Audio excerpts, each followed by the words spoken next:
अस्सलाम वालेकुम नाज़रीन, आप देख रहे हैं लाइव डॉक्टर शाहिद मसूद और मैं हूं महर शेर।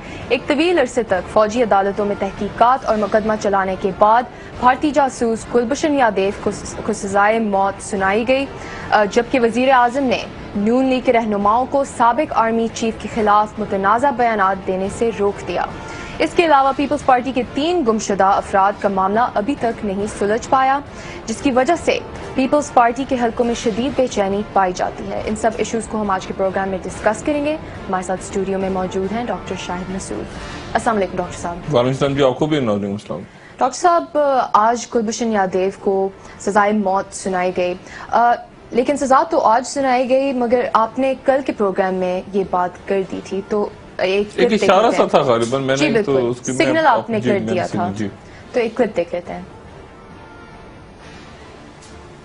नेपाल में अगवा किया है ना एक रिटायर्ड कर्नल को, जो एक जॉब के लिए वेबसाइट पे ऐलान हुआ, फिर उसके बाद वो वहां गए, उसमें उन्हें कोई ऑफर हुआ, उसमें लापता हो गए। मतलब ये मेरे ख्याल से इंडियन गवर्नमेंट को फौरी तौर पे इसकी वजाहत करनी चाहिए, क्योंकि वहां पर एक तासुर ये है कि ये उनको किसी बैकडोर चैनल से कोई तंजीम बना के रॉ वाले और फिर जाहिर करेंगे और फिर मुतालबा होगा कि वो कुलभूषण यादव को छोड़ो और उसके बाकी जो बंदर हैं, इस तरह की बातें चल रही हैं। इसकी पॉसिबिलिटी है। हाँ, इसकी पॉसिबिलिटी है।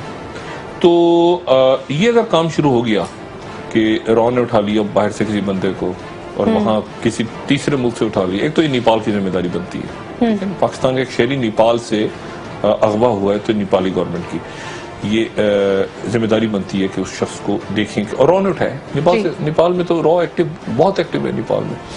तो बात यह है कि ये दोनों मुल्कों के लिए अच्छा नहीं है, दोनों मुल्कों के लिए अच्छा नहीं है। और इसको मेरा ख्याल है कि अभी जो ट्रैक टू डिप्लोमेसी पाकिस्तान में चल रही थी, अमेरिकन आए हुए थे बीच में, बाकी लोग बातें चले, उस माहौल को ये मजीद खराब करेंगे।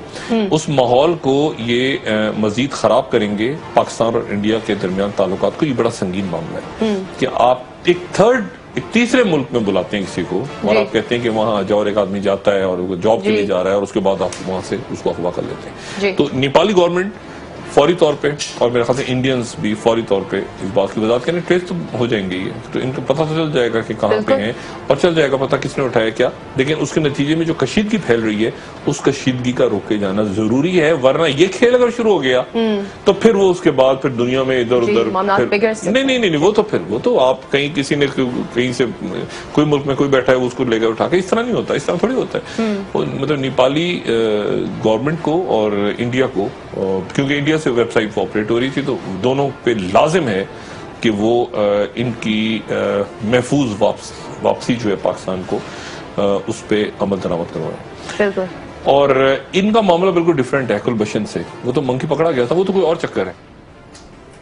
जी डॉक्टर साहब, कुलभूषण यादव के मामले पर आपको क्या लगता है, इंडिया का क्या रिएक्शन हो सकता है? कल जो मैंने बात की थी, इसका कुछ मेरे ख्याल से नाजरीन को कुछ समझ आई हुई बात। ये जो कर्नल हबीब का एक मामला, पहली बात तो वही सवाल मैं जो रोज पूछता हूँ, वजीर आजम कहाँ है, हमारे वजीर आजम कहाँ है? 8 दिन से मैं पूछ रहा हूँ सवाल। 3 तस्वीरें से ट्वीट हुई हैं, वजीर आजम खामोश हैं। क्या कभी पाकिस्तान के वजीर आजम को इतना खामोश मुल्क में रहते हुए कोई एक्टिविटी नहीं, कोई मीटिंग्स नहीं, कोई मुलाकातें नहीं, कभी देखा गया इस तरह? नहीं। ठीक है ना। तो इस मतलब है कि गैर मामूली बातें हो रही हैं इस्लामाबाद में, ये गैर मामूली प्लानिंग्स हो रही हैं, या सोच रहा है। बाद में बात करता हूं, लेकिन कल जो मैंने बात की थी कर्नल हबीब वाली, मैंने कल ये कहा था कि कर्नल हबीब को फैसलाबाद से ओमान से नेपाल से वो एक जॉब के, उन्होंने कहा कि उधर पहुंचो, वो किसी फर्टिलाइजर में या किसी जगह और काम करते थे, वो वहां से उन्होंने कहा अच्छी नौकरी मिल जाएगी, रिटायर्ड होके। अब हुआ ये कि जो मेरा गुमान है जी, और कुछ इतलात भी है कि ये जो कुलभूषण यादव की सजाए मौत का फैसला आज सुनाया गया है, इसकी इत्तला हमारे ईवानों में बैठे हुए चंद लोगों ने हमारे पड़ोस को दे दी थी कि ये अगले चंद दिनों में कुलभूषण यादव के ऊपर कोई सख्त फैसला आने वाला है जी। तो आप जरा कुछ तैयारी व्यारी कर लें। कर्नल हबीब जो हैं, कर्नल हबीब साहब को वहां नेपाल से गायब कर दिया गया और कर्नल हबीब को गालिबन शो करना था इधर उधर कहीं मुंबई में, दिल्ली में, दाएं बाएं इधर उधर घूमते हुए कहना वो रिटायर्ड कर्नल पकड़ा गया, वो ये ड्राइविंग सर्विंग है, ये तो पकड़ा गया, ये तो काम कर रहा था, जासूस था पाकिस्तान का। ये एक्चुअली प्लान था। पड़ोसियों पे नजर रखनी बड़ी जरूरी होती है। हम हमें रहते हैं ना पड़ोसों, झांकते कभी कभी नहीं झांकना चाहिए, प्राइवेसी होती है, कभी कभी झांकता है इधर उधर क्या कर रहा है, अच्छा वो पाकिस्तान में क्या हो रहा है, इंडिया में क्या। तो ये जासूसी दुनिया है, इसको जासूसी दुनिया। अब ये हुआ, ये वो, तो ये यहां से ये खबरें पाकिस्तान में जो पाकिस्तान की इंटेलिजेंस सर्विसेज और सिक्योरिटी अदारे और उन्होंने ये खबर पहले ही बाहर आ गई कि कर्नल हबीब को वहां से गायब किया। अगर कर्नल हबीब को ना किया जाता, ये खबर ना दी जाती कर्नल हबीब के, तो मुमकिन था कि कर्नल हबीब को वो एक एजेंट बना के दिल्ली में से बरामद कर देते। तो वो तो प्लान ठुस हो गया।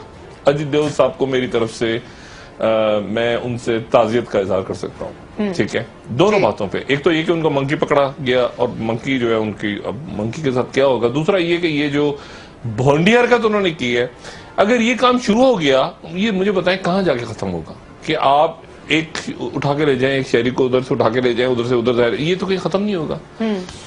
तो ये एक बहुत ही बैकफायर हुआ। मैं तो दो दफा मैं ताजियत कर रहा हूँ अजीत देओल साहब से।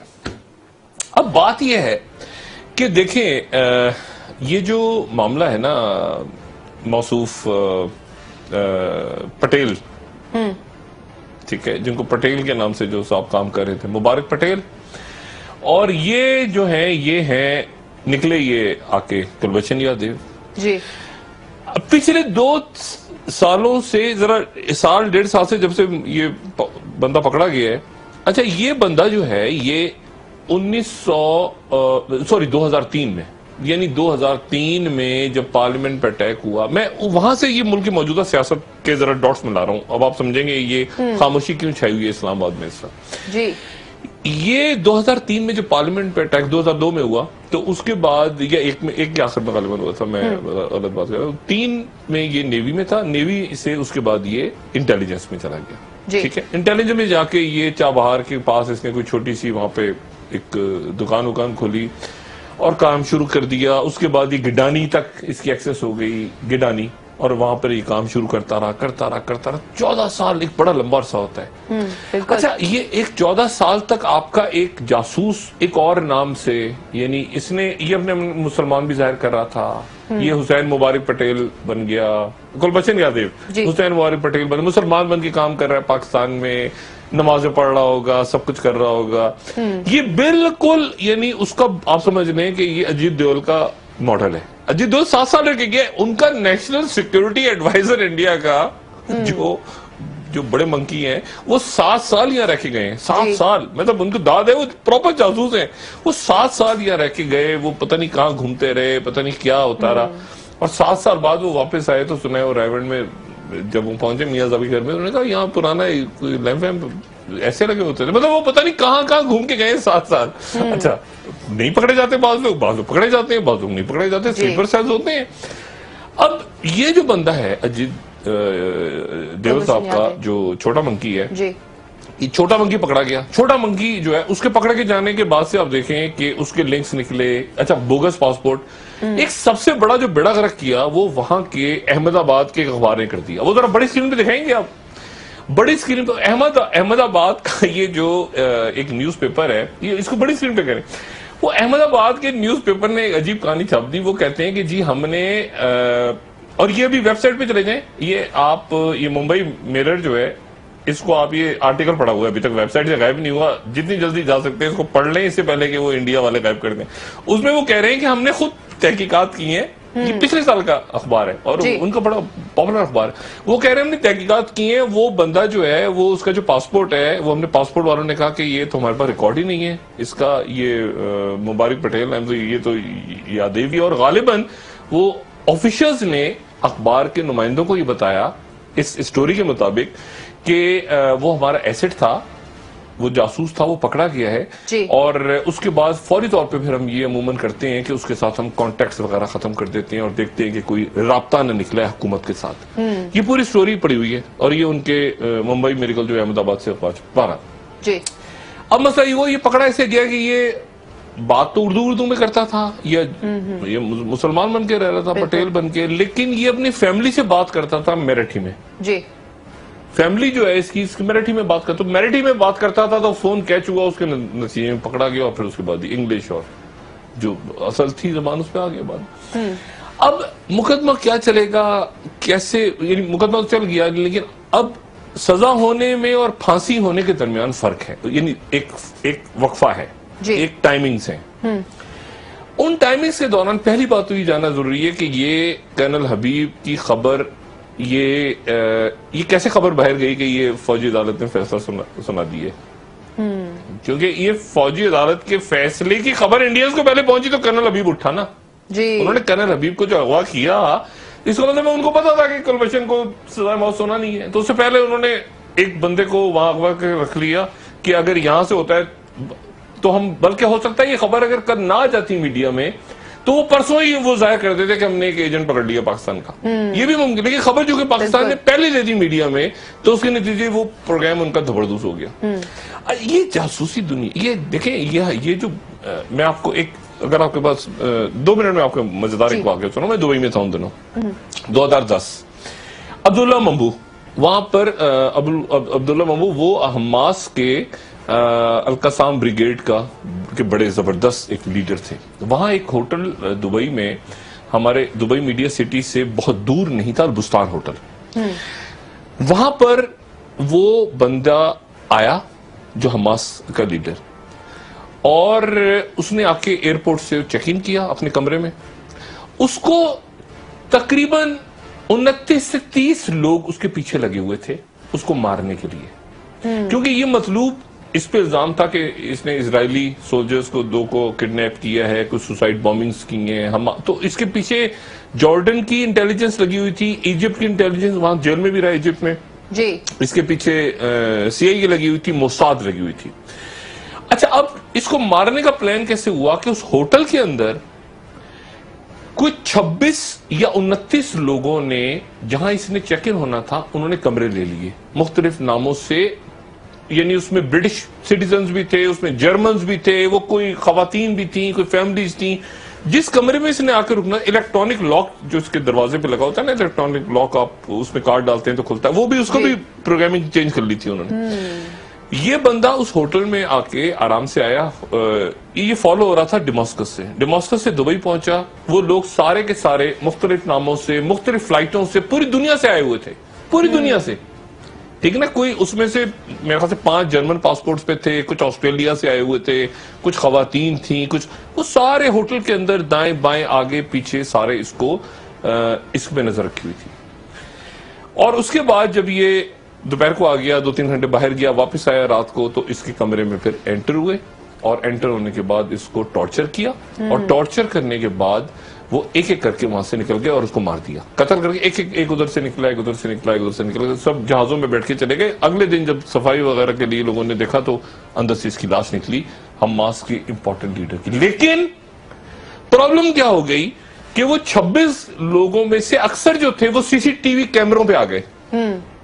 जी, ये जासूसी दुनिया में जब आपका कवर, अगर आप छुप के काम कर रहे हो ना, तो आपका फायदा होता है, बिल्कुल जी। लेकिन अगर आपका चेहरे मीडिया पे आ जाए ना कि ये लोग थे, तो सबसे पहले एजेंसी आपको मारती है। यानी मोसाद वालों ने, फिर ये मोसाद के लोग थे ना, लेकिन जब एक शक्लें जाहिर हो गई तो फिर क्या होगा, पकड़ लेंगे, पकड़ के वो बोलना शुरू कर देंगे कि मोसाद के फलाना।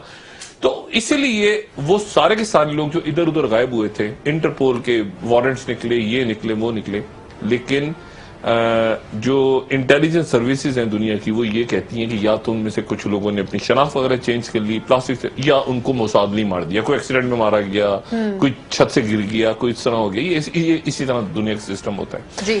तो जब इसको पकड़ा गया तो वो कहते हैं ना एजेंट्स इन प्लेस, वो एजेंट्स इन प्लेस जो होती है ना, बाकी उससे लिंक, यानी गुलबशन यादेव से जो लिंक्ड, जो राब्ते में लोग हैं, एजेंट्स इन प्लेस, वो उनको फौरी तौर पे, अच्छा गुलबशन को यह था कि तुम जैसे पकड़े जाओ, अगर तुम पकड़े जाओ तो तुमने सिर्फ एक मैसेज भेजना है, मैसेज ही भेजना, your monkey is been caught, you are arrested, तुम्हारा बंदर पकड़ा गया, बस इतना एक जुमला भेजना, हम समझ जाएंगे कि तुम पकड़े गए हो। इसलिए वो जुमला जो था वो भेजने में एक पता नहीं कामयाब हुआ नहीं हुआ, लेकिन उसके नतीजे में ये हुआ कि वो जो बाकी जो एजेंट्स थे सारे इन प्लेस, उनको या तो रोक दिया गया या मार दिया गया या हटा दिया गया सारा।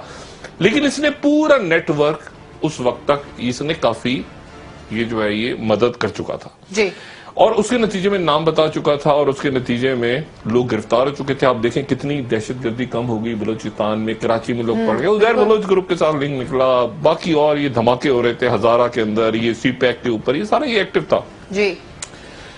अच्छा, अब मसला ये है कि इसके ऊपर हुकूमत पाकिस्तान खुश नहीं है, ठीक है, हुकूमत पाकिस्तान इस पर खुश नहीं है। मुस्लिम लीग नून खुश है, लेकिन वो चूंकि आप देखें किसी वजीर ने आके इसके ऊपर कोई स्टेटमेंट इस पे प्राइम मिनिस्टर की तरफ से आनी चाहिए थी, इसके ऊपर पूरी प्रेस कॉन्फ्रेंस होनी चाहिए थी, इसके ऊपर पीआईडी बैठती, पीआईडी किस मकसद, क्या पीआईडी इमरान खान को गालियां देने के अलावा किसी कोई उसका कोई मकसद उस पीआईडी का है? उस पीआईडी का क्या मकसद है जो बनी ही गालियां देने के लिए आप एक शादी हॉल हायर कर लें?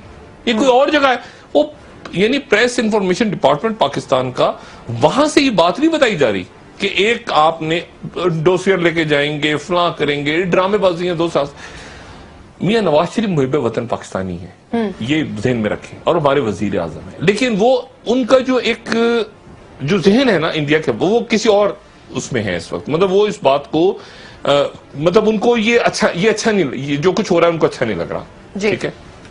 इंडिया के साथ मामलात, वो डोसियर जब न्यूयॉर्क में थे, मैं भी वहीं था, उन्होंने डोसियर भी नहीं दिए, बात भी नहीं हुई, वो मतलब वो खुश नहीं है कि ये इस तरह से मामलात इंडिया से चल रहे हैं, वो किसी और अंदाज में चलाना चाह रहे हैं। उनको नहीं पता कि वहां नरेंद्र मोदी बैठा है, मनमोहन सिंह नहीं बैठा हुआ, ना वाजपेयी बैठे हुए हैं। अच्छा, किस अंदाज में वो मतलब है कि वो बस हम दोस्ती करेंगे, वो जूते मारेंगे, हम दोस्ती करेंगे, वो जूते मारेंगे, वो गोलियां चलाएंगे, शहीद करेंगे लोगों को, हम दोस्ती करेंगे, हम तारीफें करेंगे, हम फिल्में चलवाएंगे, हम ये करेंगे, हम वो अफसार आलम को कहेंगे फलाना, ये करेंगे, वो सेठी साहब को, मतलब है कि वो किसी और उसमें है, और वो मतलब है कि वो समझ नहीं पा रहे कि वो इंडिया में क्या सूरत हाल है। और ये एनडीएस और ये सारा जो नेक्स्ट बना, जो हसीना वाजिद आ गई और बैठ गई वहां के, हसीना वाजिद तस्वीरें उतरवा रही है, मतलब एक नई दुनिया है। और उस नई दुनिया में मेरा ख्याल है वजीर आजम साहब, अब मैं उस पर कुछ नहीं कहूंगा, असल बात यह है कि खबर यहां से उनको दे दी गई थी, ये असल बात यह है कि खबर यहां से उनको दे दी गई थी कि ये फौजी अदालत का फैसला आने वाला है, तो तुम भाई जरा कुछ कर लो। हाँ। तो उन्होंने एक तमाशा किया। अब वो जिन्होंने यहां से इतला दी वो भी मेरे ख्याल से डॉन लीग से साथ ही कहीं आएंगे सामने, ठीक है। डॉन लीग्स भी तो ये सारे डॉट्स कनेक्टेड है ना, कौन सी शख्सियात हैं, ये कैसे कर्नल हबीब को यहाँ से इंफॉर्मेशन गई कि कर्नल हबीब ने फ्लाई करना है, कर्नल हबीब को नेपाल जा रहा है, अंदर के लोग इनसाइड उनके स्लीपर सेल काम कर रहे हैं, पंजाब में, सिंध में, कराची में। अगर स्लीपर सेल खत्म हो गए तो बहुत बड़ी गलत फहमी में। अच्छा, तो यहां से खबर गई, लेकिन खबर की फिर खबर आउट भी कर दी गई, मीडिया में खबर आउट हो गई, किसी ने कर्नल हबीब का नाम नहीं लिया सवाए मीडिया ने। हुकूमत की तरफ से किसी ने नहीं कहा कि हमारा एक शहरी गायब हुआ है, चुप खामोश। मैंने कहा ना, काम से इमरान खान को गालियां देने, इमरान खान को गालियां देने, ये रियासत के मसाइल हैं, इसका सियासत से कोई ताल्लुक है? ये रियासत के मसाइल है, रियासत स्टैंड ले, कोई बात तो करे। अच्छा, लेकिन ये खबर आउट कर दी गई, उन्होंने वहां से कर्नल हबीब को पकड़ा, वो जबरदस्त हो गया मामला। चिराग साहब, एक ब्रेक लेते हैं, ब्रेक के बाद मैं आपको ये बताता हूँ इस्लामाबाद में क्या हो रहा है जी। और जरदारी साहब ने अपना क्याम 3 दिन से अब 10 दिन तक, वो अगले 10 दिन तक सोच रहे हैं कि वो अगले 10 दिन इस्लामाबाद में गुजारें। 3 जो बंदे हैं उनके वो गायब हो गए हैं जी, और मजीद लोगों के गायब होने के इम्कानात हैं जी। और उसमें एक जो बंदा है, अब ब्रेक ले, मैं उसको बताऊं, ये नवाब लगारी कनेक्शन निकल रहा है, वो शफी कुरैशी जो सेक्रेटरी हेल्थ को गोलियां लगी थी ना, उसके साथ कनेक्शन निकल रहा है इस बंदे का। आप ब्रेक ले, मैं उससे बात करते हैं। डॉक्टर साहब इस पर बात करते हैं। नाज़रीन हमारे साथ रहिए, ब्रेक से आकर हम डिस्कस करेंगे कि इस्लामाबाद में इस वक्त सियासी जमातें क्या प्लानिंग कर रही हैं, और जो 3 शख्सियात गायब हो गई हैं, इसके अलावा और कौन सी शख्सियात के गायब होने के इम्कानात हैं, इस पर भी बात करेंगे। हमारे साथ रहिए। वेलकम बैक नाज़रीन। जी डॉक्टर साहब, अब इस सूरत हाल में कर्नल हबीब का क्या होगा? और आप ये भी कह रहे हैं कि इंफॉर्मेशन अंदर से लीक इंफॉर्मेशन तो यहाँ से गई है, तो वो तो इसमें तो कोई शक नहीं कि इंफॉर्मेशन यहाँ से गई, पाकिस्तान से गई। और पाकिस्तान में अब मेरा ख्याल है कि ये इल्म है कि किन लोगों ने दी, और वो लोग भी जबरदस्त हो जाएंगे। कर्नल हबीब जो है उनको तो यानी इसमें दो बातें थी। इसमें दो बातें, एक तो ये कि कर्नल हबीब को भी शो कर दिया जाए कि वो एक कर्नल रिटायर्ड हबीब, कर्नल हबीब को शो कर दिया जाए कि वो असल में कहीं दिल्ली से पकड़ा है उनको, या उनको कहीं मुंबई से पकड़ा है, या उनको कहीं इलाहाबाद से पकड़ा है, यानी इंडिया से पकड़ा है, और वो एक्टिव एक जासूस के तौर पे जाहिर कर दिया जाए। वो खबर उससे पहले ही पाकिस्तान के मीडिया ने दे दी कि जी वो तो उनको तो अगवा किया गया, ठीक है, 5 किलोमीटर दूर नेपाल के अंदर, जो इंडियन बॉर्डर से। तो वो तो प्रोग्राम जबरदस्त हो गया कि वो तो अब उनको जासूस इंडिया, वो तो पाकिस्तान ने पहले दे दिया कि भाई हमारा बंदा गायब है, ख्याल रखो, नेपाली गवर्नमेंट, इंडियन गवर्नमेंट, पूरी दुनिया सुन ले, ये बंदा हमारा अगवा हो गया। वो प्रोग्राम तो हो गया जबरदस्त। अब क्या इम्कान आते हैं इस बात के कि पता चले कि अचानक कोई आ जाए। देखिए ये जंग आज की दुनिया में ना इस तरह की जंग होगी, ये तो एक प्रेशर होता है ना, एलओसी पे फायरिंग हो गई हो, ये असल जो है ना, ये आपको जो एप्सोनाज जिसको जासूसी कह लें आम वर्ड में, यानी जो दहशतगर्दी की कार्रवाइयां और चीजें, बाकी टेलीफोन टैपिंग, दहशतगर्दी, बम लगा दिए, लोग वहां पे हायर कर लिए, स्लीपर सेल बना लिए, ये दुनिया इस तरह से, आजकल की दुनिया में ज्यादा काम इस तरह से हो रहा है। जी, जो fifth generation exactly, fifth generation war का टेलीफोन टैपिंग हो रही है, आज खबर आ रही है, एनएसए पाकिस्तान की कॉल्स करती है, दुनिया भर की करती है, वो तो एंजेला मर्केल के भी कॉल करते हैं, छोड़ दें आप। अच्छा, बात ये है कि अब ये भी हो सकता है, लेकिन और भी दहशतगर्दी हो सकती है, और दहशतगर्दी हो सकती है। ये भी हो सकता है कि अचानक ये जमातुल अहरार टाइप तंजीमें है ना, जिनकी वेबसाइट वहां से ऑपरेट हो रही है, उधर से ऑपरेट हो रही है, डीएस कर रही है, किसी को पता चला कोई अचानक कोई एक मुसलमान तंजीम निकल के आ गई वहां से, तो इंडिया की तरफ से हम मैं बता दो ना, जमातुल अहरार आ गई कि वो जो हमारा हुसैन पटेल है, मुबारक पटेल, जिसको सजाए मौत सुनाई है पाकिस्तान के फौजी अदालतों ने, उसको रिहा किया जाए, और एक जनाब वहां बैठे हो साहब, आपने देखा नहीं ये अफगानिस्तान के अंदर वो बाकायदा जिरगे बिठा के वो पूरे जिहाद के, पाकिस्तान के खिलाफ जिहाद के ऐलान, ये तो ड्रामेबाजियां कंप्लीट होती हैं इस किस्म के कामों में, जब करते हैं ये बातें एक्सपोज हो जाती हैं फिर। अब वो जमातुल अहरार टाइप की चीज आ जाए, हमारे बंदे को रिहा किया जाए, उसके नतीजे में हम अगवा कर रहे हैं, ये किसी भी लेवल पे दहशतगर्दी भी हो सकती है, और मेरे मुंह में खाक, ये बड़े लेवल पे भी कुछ कर सकते हैं। पता जहाज अगवा कर लिया, हमारे बंदे को छोड़ो, वरना हम तुम्हारा बंदा, हमारे बंदे को रिहा करो उसको। तो ये कोई भी, हालांकि वो बंदा उनके लिए बेकार हो चुका है, ये बात ध्यान में रखिए। ये जो बंदा है गुलबचन यादव, गोली मार देंगे फौरन इसको, ये बंदा अब मैंने कहा ना एक्सपोज हो गया, बेकार हो गया, क्योंकि ये वो जब बता रहा है, सारा नेटवर्क पकड़ा गया, उसके नतीजे में लोग पकड़े गए, उसने ताउन किया, सब कुछ किया, वो यानी उसने कह दिया कि मैं जासूस, मान लिया उसने, ये नहीं कि वो कह रहा है कि मैं बेगुनाह हूं, मुझे नहीं, उसने मान लिया, कन्फेस कर लिया, और उसने उसके बाद वो नेटवर्क सारे बता दिए। उसके नेटवर्क के बताने के नतीजे में दहशतगर्दी कम हुई, खत्म हुई, कई लोग पकड़े गए पाकिस्तान में। तो ये बंदा इंडिया के लिए बेकार हो गया। लेकिन मसला ये है कि उसको ये तो बड़ी बेइज्जती की बात है। अजीत देवल साहब की से ज्यादा क्या बेइज्जती होगी, उनका एक छोटा मंकी पकड़ा गया और मंकी जो है वो लटकने जा रहा है। तो अब उसको वही कहानी बना के कि नहीं ये जो है ये तो सिविलियन था, रिटायर हो चुका था कई साल पहले, ये वो करके तो कोई और कोई कार्रवाई, ये है, ये जासूसी दुनिया है, ठीक है। उसमें शोर होगा, इधर शोर होगा, लेकिन ये बात आगे चलेगी। फांसी लगने तक और सजाए मौत होने तक दरमियान में, यानी सजाए मौत हो गई, इसके दरमियान और फांसी लगने तक ये दिन, ये टाइमिंग बड़ी इंपॉर्टेंट है। इस दौरान और बहुत कुछ हो रहा होगा साइडों पे, ठीक है जी, बिल्कुल। सियासत में क्या हो रहा है मुल्क में एक तो यह है कि इसमें वजीर आजम को, हुकूमत पाकिस्तान को खुल के सामने आना चाहिए था, सामने वो नहीं आए। ख्वाजा आसिफ साहब का एक टिकर वगैरह मैं देख रहा हूँ, लेकिन बयान वगैरह वो कहीं उन्होंने कहा है ज्यादा, लेकिन इससे ज्यादा नहीं, इससे ज्यादा मियां नवाज शरीफ साहब, कोई पीआईडी वीआईडी, कोई मरियम औरंगजेब साहबा, कोई दानियाल अजीज, इनका कोई ताल्लुक, ये खबरदार किसी ने कुलभूषण यादव के बारे में बात की, ठीक है, बात करो तो सिर्फ इमरान खान को करो, मुल्क दुश्मन हमारा वही है कुलभूषण यादव भाई हमारा।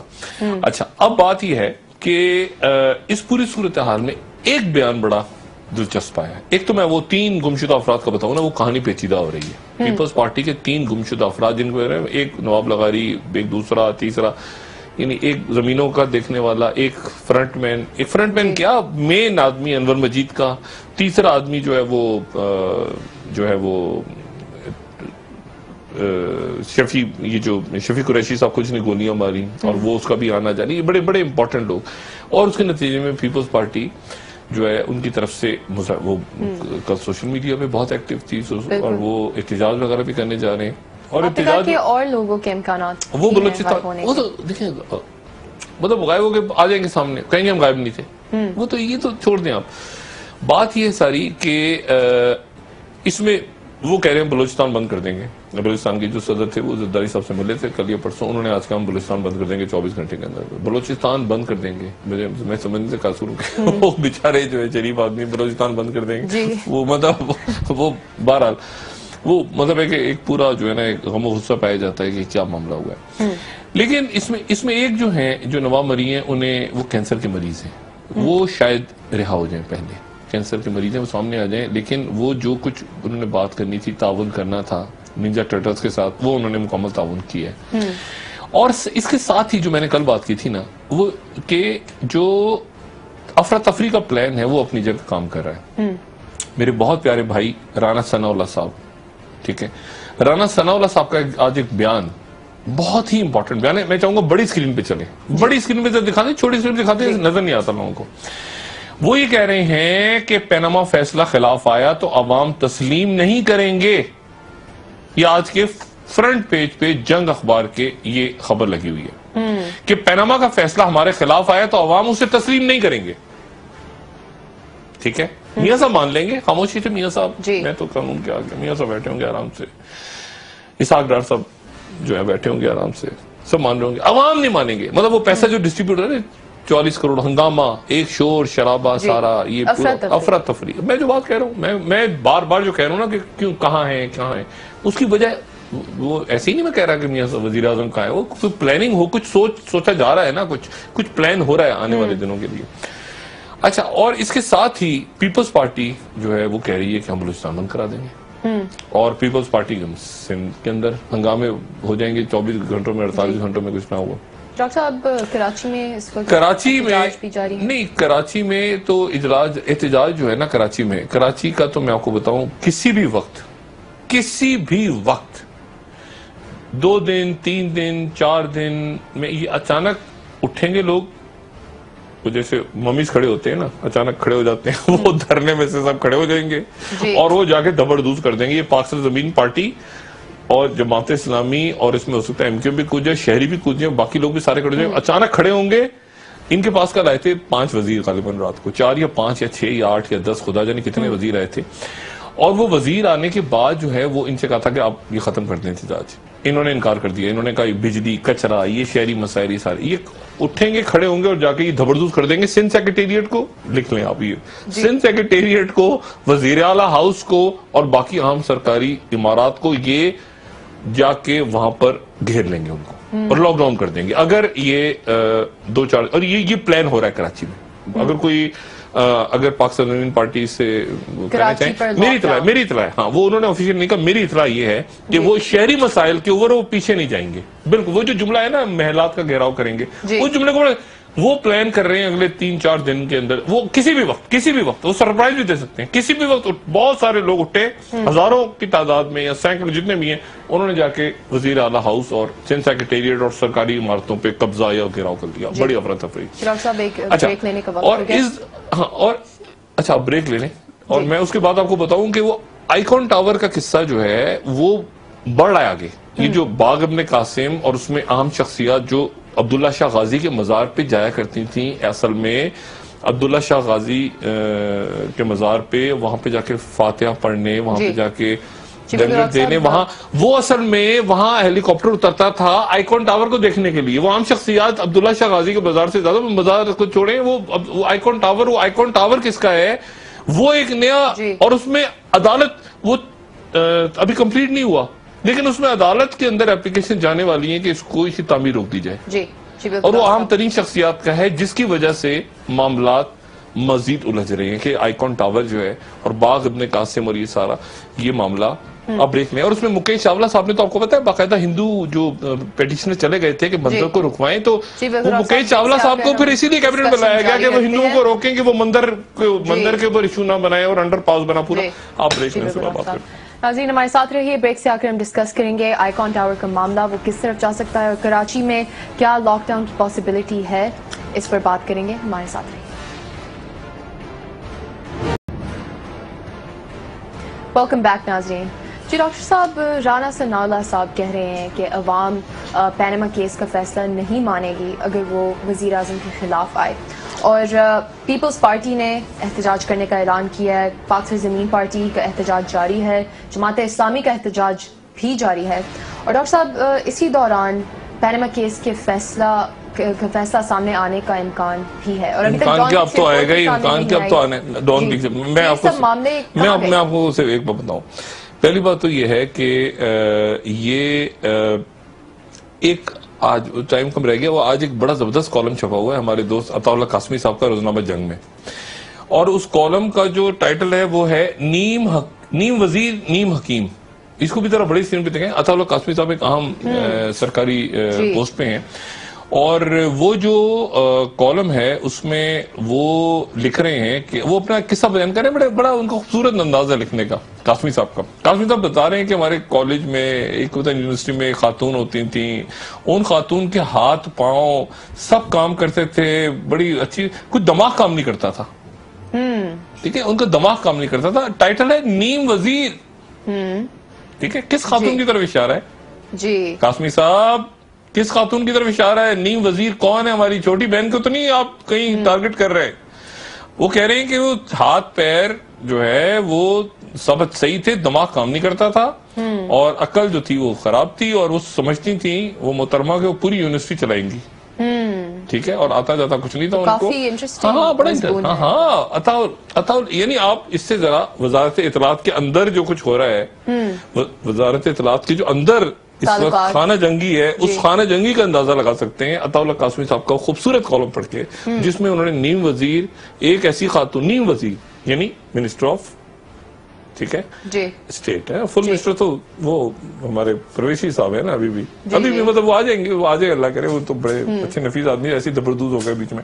अच्छा, अब मामला ये है कि ये तो हो गया वजारत इत्तलात की खाना जंगी। अब आपने क्या कहा था कि बाकी अब पैनामा केस का एक और चीज का इंतजार कर। एक तो ये कर्नल हबीब को इंडिया यूज करेगा, ठीक है, कि वो उसको छोड़ो, या इंडिया खुद नहीं करेगा, ओपनली नहीं करेगा, वो कोई जमातुल अहरार, कोई तंजीम इस तरह की हमारे नॉन स्टेट एक्टर प्रॉक्सी, वो आ गई, कोई तंजीम आ गई, उन्होंने अगवा कर लिया, वो जो हमारे कब्जे में कर्नल हबीब, आप उसको छोड़ो वहां पे, तो फिर हम छोड़ेंगे। वो हमारा बड़ा जबरदस्त मुसलमान भाई था मुबारक पटेल, जिसको तुमने कुलभूषण उसका असली नाम निकला, वो मराठी में फोन करता पकड़ा गया ना। मैंने कहा वो चीज, ये तो मुसीबत है, उसने नेटवर्क सारा बता दिया। तो वो, या अगर वहां से बात नहीं चली तो फिर कोई और बड़ी कार्रवाई, कोई और खुदा ना खास्ता किसी भी लेवल की कार्रवाई, लोग अगवा कर लिए, कोई जहाज अगवा हो गया, मतलब ये बड़े लेवल पे गेम खराब हो रहा है।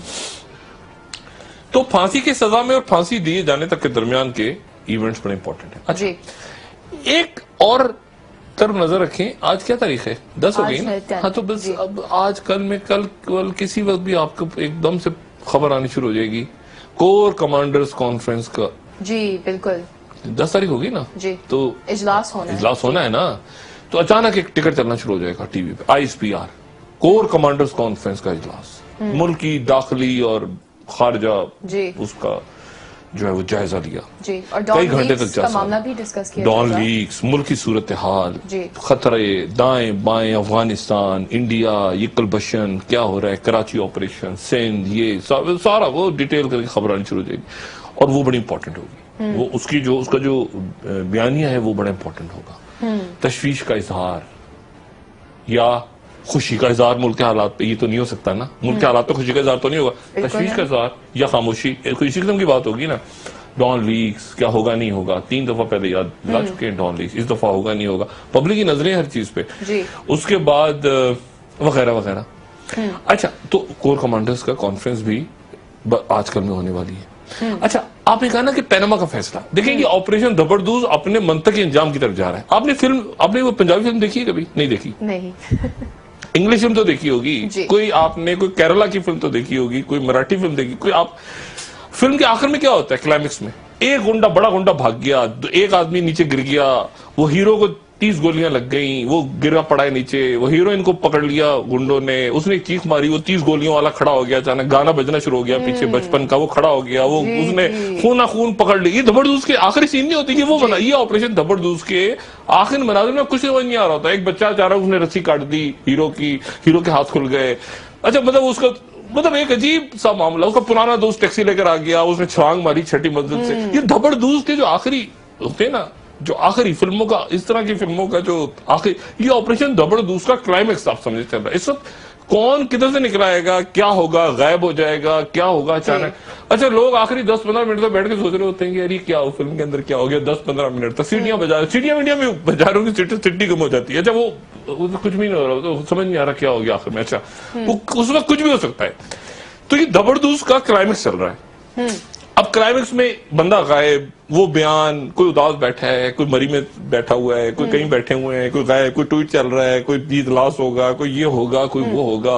वो सेनेट अपने पता नहीं यौम क्या मना रही है, पता नहीं यौम दस्तूर मना रही है। ऐसे और ऐसे दस्तूर को मैं नहीं मानता, उधर से शहबाज शरीफ कह रहे हैं वो यौम दस्तूर मनाया जा रहा है। अच्छा, अब इस तमाम मामलात में अचानक जो ना ये देखिए ना कैसे फैसला आया ये वाला जो है, ये जो बात है ना, अगला हफ्ता, तीसरा हफ्ता, दूसरा हफ्ता, किसी भी, मैं आपसे बार बार कह रहा हूं ना, ये पैनामा अचानक दरमियान में आ जाएगा। ये धबड़दूस चल रहा होगा, हो सकता है धबड़दूस आगे तो थोड़ा सा बात दफा होता है ना, ये फिल्म के धबड़दूस के सीन बढ़ा दिए जाते हैं थोड़े दिन के, यार मजा आ रहा है, ये आखिरी सीन जरा फिल्म के आगे और सस्पेंस और थोड़ा सा।